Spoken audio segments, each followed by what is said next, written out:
एक शख्सियत है, मैं उनसे आपका रूबरू करवाना चाहता हूँ। समय की बड़ी दिक्कत है, हालांकि मेरा मन था कि वो 5-7 मिनट बोले भी। हमारे बीच में श्री आलोक सिंघल जी हैं। आलोक जी एक बार आइए, यहाँ तक आप मंच पर आ जाइए। एक ट्रॉफी लाओ और वो गिफ्ट लाओ सम्मान के लिए। विश्व की सबसे बड़ी गौशाला है पथमेड़ा। 1,53,000 गोवंश है। कितना? 1,53,000 गोवंश है। उस गौशाला के जनरल सेक्रेटरी यहां पर खड़े हैं, जोधपुर के रहने वाले हैं। और उसके जो संस्थापक है गौशाला के, पूज्य दत्त शरणानंद जी महाराज, उनका चातुर्मास दिल्ली में चल रहा है। महाराज जी हिमालय की पर्वत छोड़ के नीचे उतरे और गौ माता की सेवा में लग गए। विश्व की सबसे बड़ी गौशाला चलाते हैं। दिल्ली में चातुर्मास है। भिवानी परिवार के बहुत सारे लोग उस गौशाला से जुड़ चुके हैं। आलोक जी को मैंने प्रार्थना की थी कि यहाँ स्टॉल लगाएं। हमारे बीच में मनोज भाई, संजय भाई भी तो आए हुए थे। हाँ, आनंद जलान साहब, सबका हम सम्मान करते हैं। और बत्रा टेंट में और नरसिंह सेवा सदन में महाराज जी का प्रवचन नरसिंह सेवा सदन में हर दिन सुबह 10 बजे से लेके 9 से 11 बजे होता है। मैं आप सबसे प्रार्थना करूंगा कि उसमें जुड़े आप सब लोग। आने जाने की जगह हो जाए ना, ये गलत लग। हाँ, आलोक जगवाइन साहब हमारे भिवानी के हैं, आलोक सिंघल जी, और आप सबका स्वागत है। और मैं चाहूंगा कि बिजनेस में अगर आपको समृद्धि चाहिए तो एक मंत्र मैं बताता हूं, गौ सेवा से जुड़ जाइए, समृद्धि अपने आप आ जाएगी। बहुत सिंपल तरीका है, क्योंकि उसमें 33 भगवान अपने आप ही है गौ मां के अंदर। आप सबका अभिनंदन और स्वागत, बहुत बहुत धन्यवाद। आइए अब मैं आपको कलकत्ता ले चलता हूं। और कलकत्ता से हमारे बीच में जो उपस्थित हुए हैं, अभी दूसरा सत्र हम आरंभ कर रहे हैं। पहला सत्र था अनुभव सत्र, एंड सेकंड हमारा जो सत्र है वो है अर्थ सत्र। पैसा कैसे कमाया जाए इसकी हम बात करेंगे, फाइनेंस की बात करेंगे। और हमने उसके लिए एक बड़े व्यक्ति को कलकत्ता से आमंत्रित किया है आपके बीच में। वो आपके अपने हैं, उनका बड़ा व्यक्तित्व है। भारत के जो 10-15 बड़े अर्थशास्त्री हैं उनमें से एक नाम उनका होता है, और वो हैं धनपत राम, डॉक्टर धनपत राम अग्रवाल। गांव बुसान के हैं। बहुत सारी पढ़ाई करने के बाद उन्होंने आईपीआर के क्षेत्र में कदम रखा। आईपीआर में एक्सपर्ट हैं वो। वर्ल्ड का, भारत में जो आईपीआर पे एक मीट होती है विज्ञान भवन में, वो खुद कोऑर्डिनेट करते हैं, उसके वो संयोजक हैं। अटल बिहारी वाजपेयी जी के मंत्रिमंडल में वो उनके आर्थिक सलाहकार रहे हैं। पिछले चुनाव में सिलीगुड़ी से टिकट मिल गया था आपको लोकसभा का। मौसम खराब हुआ, हवाई जहाज कलकत्ता से उड़ा। मौसम खराब होने की वजह से वापस कलकत्ता जाना पड़ा फ्लाइट को, और वो फार्म नहीं भर पाए धनपत राम अग्रवाल जी, नहीं तो आज वो सांसद होते। ये सब खेल भाग्य का है। मैं उनके बारे में बहुत देर बोल सकता हूँ। मेरे तो बड़े भाई हैं वो, राजकुमार जी मेरे बड़े भाई हैं। राजकुमार जी के छोटे भाई धनपत राम अग्रवाल जी हैं। धनपत राम जी अग्रवाल को इतना बड़ा व्यक्तित्व है, मेरी अकेले की हिम्मत नहीं है कि मैं उनको बुलाऊं। मुझे आप सबका सहयोग, आप सबका साथ चाहिएगा। एक बार सब मिलकर तालियां बजाएं और बुलाएं डॉक्टर DR अग्रवाल, धनपत राम अग्रवाल।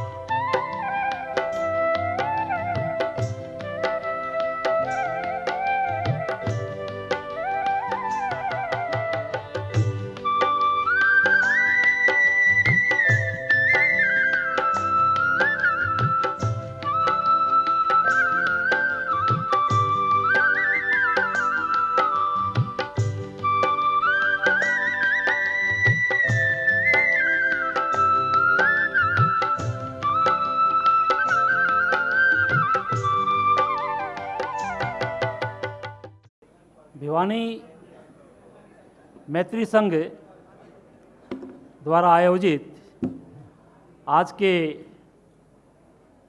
इस शुभ अवसर पर मुझे यहाँ मौजूद होने का जो अवसर मिला है उसके लिए मैं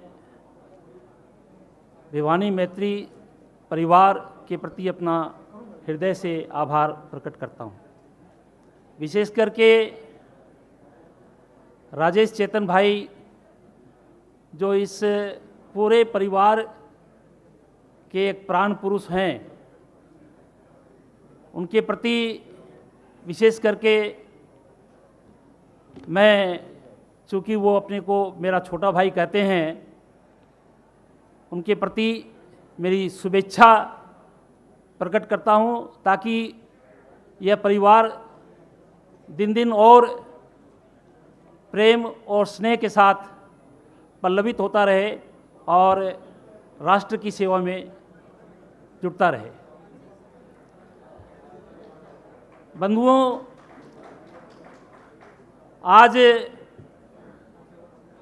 मैं 15 से 20 मिनट में अपने देश की जो अर्थव्यवस्था है और मोदी जी ने जो इस आने वाले 25 वर्षों की जो अमृत बेला है और भारत 2047 में वर्तमान के एक विकासशील राष्ट्र का जो अभी हमारा स्थान है, वहाँ से निकल करके एक विकसित राष्ट्र के रूप में कैसे हम आगे बढ़ेंगे, इसके लिए हमारी क्या क्या चैलेंजेस हैं, क्या अपॉर्चुनिटीज़ हैं, इसको ज़रा हमको समझना है कि हम वर्तमान में कहाँ खड़े हैं और आगे हमें कहाँ जाना है। प्रथम तो मैं ये बताना चाहता हूँ कि अभी पूरे विश्व की जो दृष्टि है और उस दृष्टि को जिस ढंग से भ्रमित करके अमेरिका तथा अन्य धनाढ्य राष्ट्र लगभग पिछले 300-400 सालों से वो एक प्रकार का एकाधिकार लेकर के भारतवर्ष को भी जिस ढंग से ब्रिटिश साम्राज्यवाद की नीतियों द्वारा लूटा गया और तत्पश्चात जो विश्व युद्ध हुए और विश्व युद्ध के बाद जो स्थिति निकल करके आई, उसमें उन्होंने ये समझते हुए कि अब हम ज़्यादा दिन तक गुलामी की प्रक्रिया को चालू नहीं रख सकते, किंतु उनका जो ध्येय था कि कैसे हम सारी दुनिया के जो प्राकृतिक संसाधन हैं और वहाँ का जो मानव संसाधन है और वहाँ का जो पूंजीगत संसाधन है, उसकी लूट को हम कैसे जारी रखें, इसके लिए उन्होंने जो एक तंत्र स्थापित किया, उस तंत्र का जो इंफ्रास्ट्रक्चर जो आज भी चल रहा है और जिसके लिए मोदी जी ने अभी 15 अगस्त के भाषण में भी कहा कि हमें एक नए इकोनॉमिक ऑर्डर की आवश्यकता है, यानी वो इंडिकेशन दे रहे थे कि 1945 में जो ब्रेटन वुड इंस्टीट्यूशंस के नाम से International Monetary Fund, World Bank, World Trade Organization आदि की जो स्थापना की गई और उसके द्वारा जो एक शोषण की प्रणाली, यानी 1945 में एक ऐसा उन्होंने प्रस्ताव रखा कि इकोनॉमिक कॉलोनियलिज्म से निकल करके इकोनॉमिक ग्लोबलिज्म के नाम से हमें इस प्रक्रिया को आगे जारी रखना है, ताकि हम अपना जो बाजारवाद का जो हमारा मुख्य मुद्दा है, यानी विश्व को एक बाजार समझते हुए हमें चलना है, जबकि भारत की जो संस्कृति रही है, हमारे ऋषि मुनियों का जो दिखाया हुआ पथ है, वह हम विश्व बंधुत्व की बात करते हैं, वसुधैव कुटुंबकम की बात करते हैं, तो यही विश्व कुटुंबकम की जो बात आज हम हमारे मोदी जी के मुंह से जब सुनते हैं कि हमें जो आज के दिन दुनिया के विकसित और विकासशील दोनों के ग्रुप ऑफ नेशंस की जो G20 बनी हुई है और उसका जो आज हम नेतृत्व दे रहे हैं, उस नेतृत्व के द्वारा हम एक नए विश्व की व्यवस्था को कैसे हम आगे एक नया रूप दे करके अभी जो वर्तमान में पूरा जो मानव समाज तरह तरह के भ्रम और भ्रांतियों से ग्रस्त है, उससे निकल करके एक वसुधैव कुटुंबकम की जो एक प्रणाली नहीं बननी चाहिए, जिससे हम विकास भी करें और वो विकास ऐसा हो जिसमें प्राकृतिक जो हमारा जो स्वरूप है उसके साथ में हम एक सामंजस्य रखते हुए, एक समन्वय बनाते हुए हम आगे बढ़ें। यह मैं एक भूमिका आपको बताया कि वर्तमान में अभी हम कहाँ हैं और आगे हमें कहाँ जाना है। और इसलिए वर्तमान में जो पूरे विश्व की जो अर्थव्यवस्था है, मैं ज़्यादा टेक्निकली नहीं बताऊंगा, किंतु चूँकि हम सभी व्यावसायिक समाज से हैं तो मेरी समझ में आप लोगों को समझने में बहुत ज़्यादा असुविधा नहीं होगी।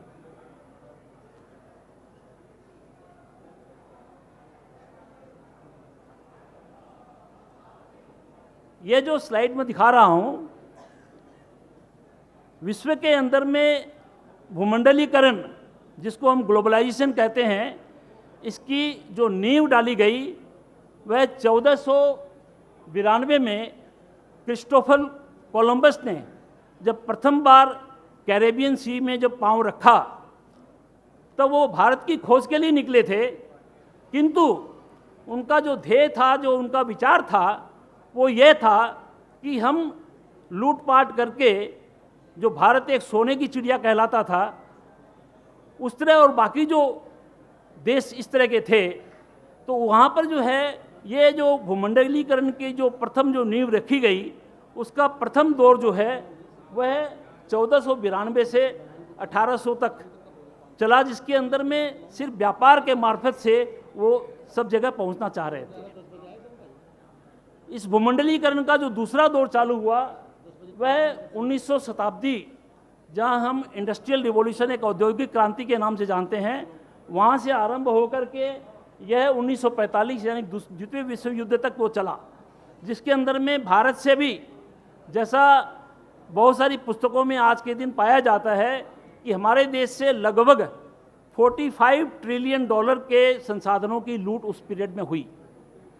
और 1945 में जब यह मूल रूप से जब तय हो गया कि अब ये जितने भी कॉलोनी इन्होंने बनाई है, उन सब कॉलोनियलिज्म को इनको ख़त्म करके एक नई दिशा में जब सारे राष्ट्र जाएंगे, तो उनको स्वाधीन करने के पहले राजनीतिक स्वतंत्रता तो दे दी जाएगी, किंतु आर्थिक रूप से वो गुलाम ही बने रहें, इसकी व्यवस्था उन्होंने ब्रेटन वुड इंस्टीट्यूशन के नाम से करी, जिसको हम world bank, international Monetary fund तथा वर्ल्ड ट्रेड ऑर्गेनाइजेशन के नाम से जानते हैं। और उनके द्वारा आज भी हमारे देश की तथा अन्य बहुत सारे देशों की जो आर्थिक नीतियाँ होती हैं, पार्लियामेंट हमारा होता है, ब्रोकरेट्स हमारे होते हैं, किंतु नीति निर्धारण जो है वो उन संस्थाओं के द्वारा होता है। इसलिए ये जो आर्थिक पराधीनता का जो दौर अभी भी जो चालू है, उससे हम आगे कैसे निकल सकते हैं, इसको हमको समझना होगा। तो इसलिए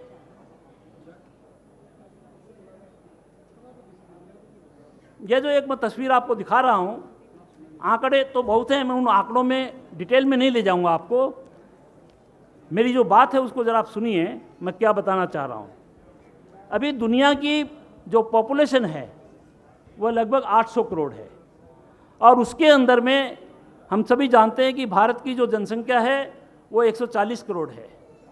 अमेरिका की जनसंख्या लगभग 35 करोड़ है। अमेरिका दुनिया की जनसंख्या का लगभग 5% है, जबकि दुनिया की जो टोटल जो जीडीपी जिसके बारे में सुबह चर्चा हो रही थी, वह दुनिया की सारी जीडीपी को अगर जोड़ दिया जाए तो लगभग 100 ट्रिलियन डॉलर के आसपास होती है। और उस 100 ट्रिलियन डॉलर में आंकड़ों में थोड़ा दशमलव का हेरफेर हो सकता है, किंतु लगभग 25% जीडीपी जो है वो अमेरिका की है। यानी वर्ल्ड की पॉपुलेशन का 5% और वर्ल्ड की जीडीपी का लगभग 25% वो अमेरिका के पास है। On the other hand Bharatvarsh जो 140 करोड़ जनसंख्या है, हम दुनिया के एक 18% के लगभग हैं, और भारत की जो जीडीपी है वो आज के दिन $3.5 ट्रिलियन है। यानी जीडीपी के अंदर में हम दुनिया की 4% और वहाँ दुनिया की पॉपुलेशन का 18%, अमेरिका दुनिया की पॉपुलेशन का 5% और जीडीपी का 25%। जब भिवानी परिवार यहाँ इकट्ठा है और मैं जब यहाँ पर विनय और तथा अन्य नवरत्नों की श्रेणियों में जब देख रहा हूँ, मुझे ऐसा लग रहा है, और विशेष करके ये बात मैं आज इसलिए बताना चाहता हूँ कि कल जो है आगामी काल यानी 21 अगस्त को इंटरनेशनल एंटरप्रेन्योर डे है, अंतर्राष्ट्रीय उद्यमिता दिवस। हमारा जो हरियाणा है जिसकी पर कैपिटा इनकम आज भी हमारे हिंदुस्तान में सबसे ज़्यादा है, और हरियाणा के लोगों की जो उद्यमिता है उस पर नेट जीरो की तरफ हम आगे बढ़ेंगे। 2030 तक जो है हमारी टोटल इलेक्ट्रिसिटी का 50% जो है रिन्यूएबल एनर्जी के द्वारा हम पैदा करेंगे। किंतु मैं ये सिर्फ इंडिकेशन के रूप में आपको दिया था ये जानकारी कि किस तरह जो है ये पूरा आप देखिए ग्लोबल एमिशन जो है 1850 में ये बिलियन टन के रूप में 1 बिलियन टन था, और कैसे जो है धीरे धीरे करके ये ग्लोबल एमिशन बढ़ते हुए आज के दिन 1 गीगा टन से पर कैपिटा बढ़ करके 50 हो गया है। तो इसलिए इस बात को हम अस्वीकार नहीं कर सकते। जब कभी हम डेवलपमेंट की बात करेंगे तो हमको इस बात को भी ध्यान रखना पड़ेगा कि ह्यूमन रिसोर्स पर तो हमको जोर देना है, इंटेलेक्चुअल रिसोर्स पर जोर देना है, किंतु साथ ही साथ हमको ये देखना होगा कि हमारे जो गरीब हैं वो गरीब भी जो है ऊपर की तरफ उठे, उनको भी जो है एम्प्लॉयमेंट बढ़े, उनका भी स्वावलंबी होने का जो भारत के अंदर में जो अभियान अभी स्वावलंबी भारत अभियान जो चल रहा है उसके अंदर में हम आगे बढ़ें। किंतु हमको प्रकृति के साथ, मदर अर्थ के साथ हमको जो है हमारी जो अवधारणा रही है उस अवधारणा को साथ में लेते हुए हम प्रकृति के साथ सामंजस्य बनाते हुए चलें। मैं अंतिम एक स्लाइड आपको दिखाना चाहूँगा कि भारत जो आज हम कह रहे हैं कि हमको दुनिया की आबादी और दुनिया की जो इनकम है उसकी तुलना में अभी ये जो अनुपात जो गड़बड़ाया हुआ है, किंतु आप सिर्फ आज से 400 साल पहले जाएंगे तो आप इस स्लाइड से देखेंगे कि gross domestic product 1700 estimated 5 largest country in the world. कौन था? सबसे आगे जो है भारत। भारत की आबादी 1700 में 25% हमारी जो है जीडीपी में हमारा शेयर हुआ करता था। तो ये जो 25% हमारा जीडीपी में शेयर था वो घटते घटते आज जो है हम 4% में आ गए हैं। मैं ये निवेदन करना चाहता हूँ कि जो स्थिति हमारी थी, जो हम भारत एक सोने की चिड़िया कहलाते थे वो थे, और आज हम हो सकते हैं। इसलिए ये जो हमारी जो जीडीपी की पोजीशन जो गिरी, हमारा जो है पॉपुलेशन का अनुपात और इनकम का अनुपात, ये जो एक विषमता जो इसमें आई, ये इस पर हमको वापस पहुंचना है। यानी हमारी ताकत है और हम वहाँ पहुंच सकते हैं। मैं और ज़्यादा कुछ नहीं कहूँगा, सिर्फ इतना ही आज कहने के लिए आया था, कुछ अपनी बातों को आपके सामने रखने के लिए। तो मैं समझता हूँ कि भारत जो है जो सोने की चिड़िया एक समय हुआ करता था, वापस जो है हम वही स्थान प्राप्त करेंगे और आगे बढ़ेंगे। और ये भी मैं कह सकता हूँ कि आने वाले दिनों में हम जो नई इकोनॉमिक पॉलिसी लेंगे उसके द्वारा जो है आगे जो हमारा जो राष्ट्र होगा वह विकासशील से एक विकसित राष्ट्र होगा। दुनिया में जो हमारी इनकम जो है वो आगे बढ़ेगी और we will achieve the target of zero poverty and zero unemployment. ये स्वावलंबी भारत अभियान हमारा चलेगा। बहुत बहुत धन्यवाद। Thank you very much. एक बार जोरदार तालियां डॉक्टर धनपत राम अग्रवाल जी के लिए। धनपत राम जी को बहुत समय असल में देना चाहिए था कायदे से, लेकिन थोड़ा टाइट चल रहा है मामला। आपसे निवेदन ये है, एक तो कोई उठेगा नहीं, प्लीज़ बैठ जाइए, मुझे आपका सपोर्ट चाहिए। सपोर्ट ये चाहिए कि अभी कार्यक्रम हमारा शेड्यूल से लेट चल रहा है सुबह से, तो आप मुझे अगर 30 मिनट और दे दें, 30 मिनट के बाद भोजन कर लें और उससे आपके पेट के ऊपर कोई ज़्यादा मतलब दुख ना हो पेट को, तो ऐसा आप कर लें। ऐसा करने से मेरी आत्मा को तो जरूर संतोष मिलेगा। इतना कर सकते हैं क्या? या आप भी उनकी तरह ही हैं जो चले गए बाहर? राइट, मुझे आप पे भरोसा था।